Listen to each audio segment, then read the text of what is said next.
అనగనగా ఒక అడవిలో ఒక కప్ప హాయిగా జీవిస్తుంది. ఒక హంస దానికి పరిచయం అయ్యింది. కొద్ది రోజుల్లోనే అవి ప్రాణమిత్రులయ్యాయి. ఓ రోజు కప్ప కొలనులో తామరాకు పైన తేలుతూ హంస ఒడ్డున నిలబడి మాట్లాడుకుంటున్నాయి.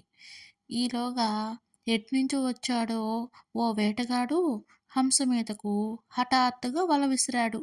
వలకు చిక్కిన హంస విలవిల్లాడింది. అది చూసి కప్పకు ఏం చేయాలో తోచలేదు.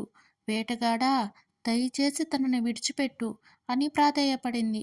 దీన్ని అమ్మితే బోలెడు డబ్బు వస్తుంది. విడిచిపెట్టను అన్నాడు వేటగాడు.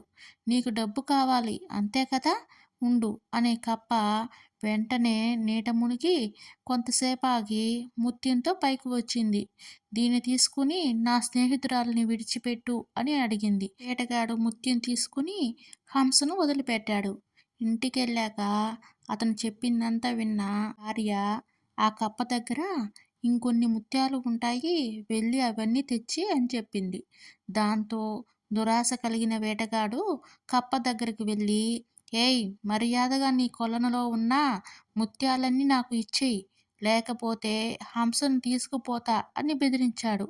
అది విన్న కప్ప, సరే, ఒక్కసారి నీ చేతిలో ఉన్న ముత్యం ఇస్తావా, అది చూసి అచ్చం అలాంటిదే తీసుకువస్తాను అని అడిగింది.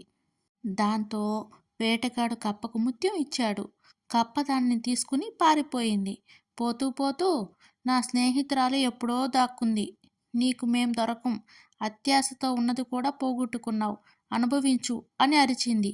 అది విన్న వేటగాడు, అయ్యో, ఎంత పని చేశాను అని బాధపడ్డాడు. మీకు ఈ స్టోరీగా నచ్చితే ప్లీజ్ లైక్ చేయండి, షేర్ చేయండి, సబ్స్క్రైబ్ చేసుకొని సపోర్ట్ చేయండి. Thank you.